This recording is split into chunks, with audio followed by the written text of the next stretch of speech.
Preguntas y respuestas con el pastor y maestro Andrés Noguera y el maestro José Briceño. El estudio de la palabra de Dios. Disfruta. Preguntas y respuestas. Continuamos acá en el programa de preguntas y respuestas y como decíamos en el segmento anterior, hoy nos toca tocar el tema de la fuerza de la justicia. Y cuando hablamos de la fuerza, maestro, no es porque la justicia tenga la capacidad de empujarlo a uno, sino de la fuerza en el sentido de la seguridad, la convicción, lo que debe significar para nuestros amigos que nos están viendo el tener el conocimiento de lo que vamos a desarrollar durante todos estos programas con respecto a lo que tiene que ver con la justicia en la vida del ser humano. Sí, porque cuando hablamos de fuerza de la justicia nos estamos refiriendo que no es algo endeble, superfluo, que mengua, o que se puede perder por cualquier cosa o por cualquier causa. Eso se entiende cuando hablamos de la fuerza de la justicia. O sea, no es débil. No es débil. La justicia de Dios en el hombre no es algo débil que cualquiera lo puede cambiar, lo puede quitar. Que ninguna obra que tú hagas la puede modificarla, menguar, la puede acabar, como ninguna obra que yo haga en el sentido positivo le puede dar fuerzas a eso o la puede afirmar. O sea, haga lo que haga, sea en el aspecto positivo o en el aspecto negativo, yo sigo siendo justo delante de Dios, porque la justicia ni se obtuvo por obra, sino es en la gracia y se obtuvo por la fe, y no hay modo que la pueda hacer. Eso es lo que queremos decir cuando nos referimos a la fuerza de la justicia. De hecho, maestro, bueno compartir con nuestros televidentes que ese tema ya lo llevó a un libro y hoy dentro de sus libros está el material de la fuerza de la justicia, ¿correcto? Sí. ¿Eso fue publicado cuándo, maestro? ¿Perdón? ¿El libro fue publicado cuándo? Hace aproximadamente como 3 años, pero ya se hizo la nueva versión. Hay una nueva edición. Hay una nueva edición, y versión, porque hubo cosas que se le añadieron también. Okay. Sí. Y tenemos también, allá después de este, tenemos ahora el Plan Financiero de Dios, uno más reciente que lo hicimos en el estado de Texas. Entonces esta es una versión ampliada, la segunda edición. No decimos versión corregida, porque cuando decimos corregida, porque parece que había que corregir algo. Sí, esta es la versión añadida. Una versión añadida. Ampliada. Y bueno, tenemos uno, el más reciente, que es el Plan Financiero de Dios, y ahora viene uno que se llama el Excelencia Ministerial. Quizás algunos nos están preguntando en esta hora, ellos van a hablar de la justicia. ¿Qué es la justicia, maestro? Mira, la justicia es una propiedad de Dios, ni siquiera atributo. Eso, en el ámbito de la teología hay muchas cosas, Pastor Andrés, que hay que corregir en el ámbito de la teología. Ya no se debe decir los atributos de Dios, porque atributo es lo que le atribuyes a una persona. Algo que se le da, que se le otorga. Que se le da, que se le otorga, que la persona recibe, y Dios es.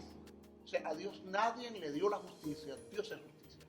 ¿Ya? Dios es justicia. Como nadie le dio el amor, nadie le dio gracia, nadie le dio favor.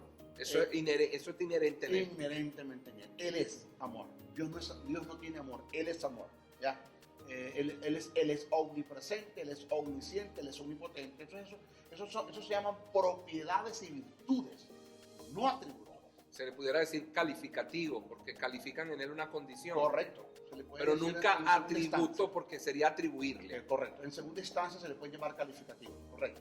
Entonces, la justicia es una propiedad de Dios, es parte de su naturaleza, parte de su ser, de su existir, que no tiene nada absolutamente que ver con obras. O sea, Dios es justo porque Él no peca. No, porque el no pecar tiene que ver con santidad. El ser justo tiene que ver con una posición, cual está en el inherente, que es parte de su propiedad. Entonces, la justicia es el estado y propiedad de Dios que el hombre logra alcanzar a través de un medio que se llama justificación, por la gracia que se dio en Dios, y lo obtuvo por la fe, lo recibió por fe. Correcto. O sea que el amigo que nos escucha dice, ¿cómo hago yo para ser justo entonces?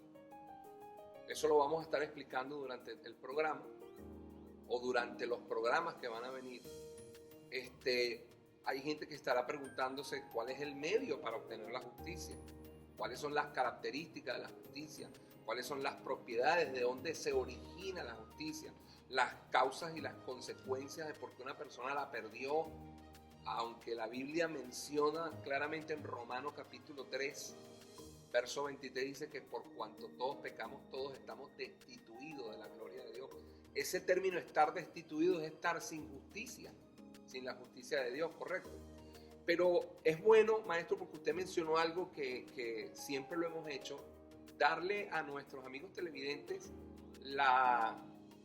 digamos, el fundamento del programa. Nosotros fundamentamos nuestra enseñanza tomando en consideración primero la teología, la gramática, la interpretación, por supuesto, histórica, a quién se le dijo, a quién se le escribió un libro de la Escritura, cuándo se le escribió, para qué se le escribió. De manera que muchos van a estar preguntándose, bueno, quizás los que nos estén escuchando y viendo por primera vez, pero ¿de dónde ellos sacan esto? A mí me gustaría, maestro, que nosotros pudiéramos explicarle a la gente de la manera más sencilla, pero también poderle explicar a un creyente, a un teólogo, a un amigo que nos está viendo y nos está escuchando, cómo poder obtener eso.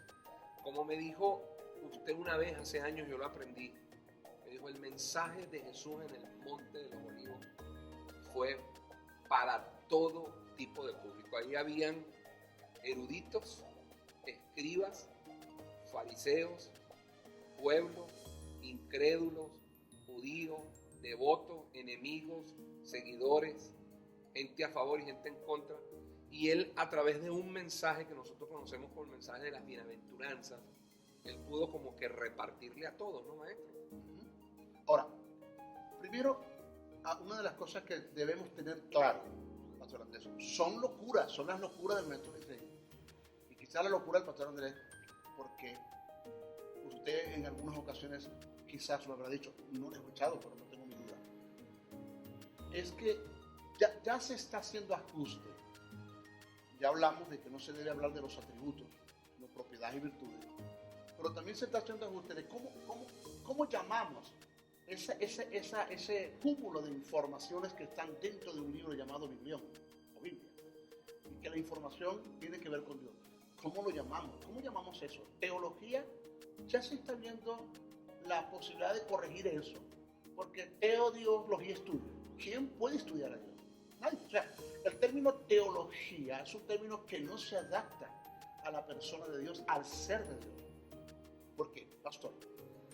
Cuando usted lee la Biblia, ese término biblión, conjunto de libros, es una biblioteca, tanto en el Antiguo Testamento como en el Nuevo Testamento, de su comienzo en Génesis, de su culminación en Apocalipsis, usted lo lee.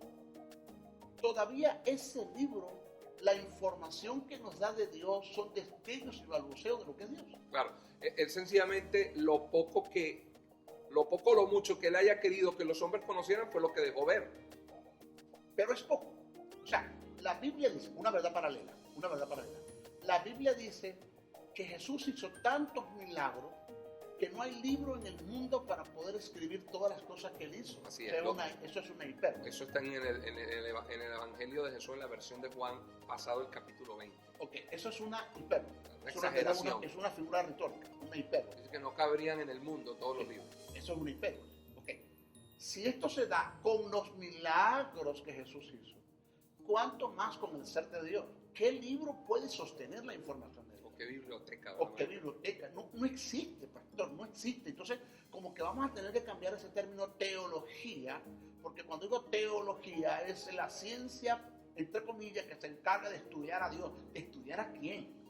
Dios no es un ¿cómo los hombres pueden crear una ciencia para estudiar a Dios? Nunca, jamás. Eso lo Entonces, entendemos. primero hay que entender eso, que lo que está escrito en la Biblia son verdades absolutas que fueron inspiradas bajo cualquiera de los dos tipos de inspiración que hay, teuneuto y fenómeno, y que le fueron dadas reveladas Dios a la mente de los hombres para que hicieran registro de las cosas, pero que todavía Dios dio información es muy pequeño la información que Dios dio de lo que está escrito ahí en las Escrituras.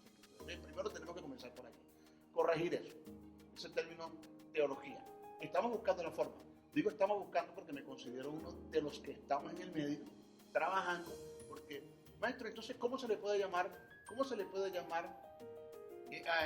a la teología? ¿Ciencia?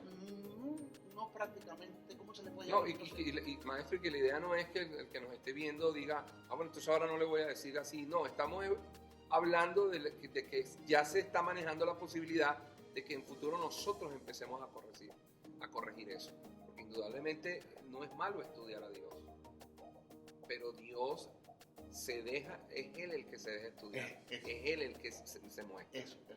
Pero lo vamos a seguir compartiendo al regreso. Vamos a hacer una pausa y ya estamos de vuelta con ustedes acá en el programa de preguntas y respuestas. Ya venimos. Preguntas y respuestas con el pastor y maestro Andrés Noguera y el maestro José Briceño. El estudio de la palabra de Dios. Disfruta.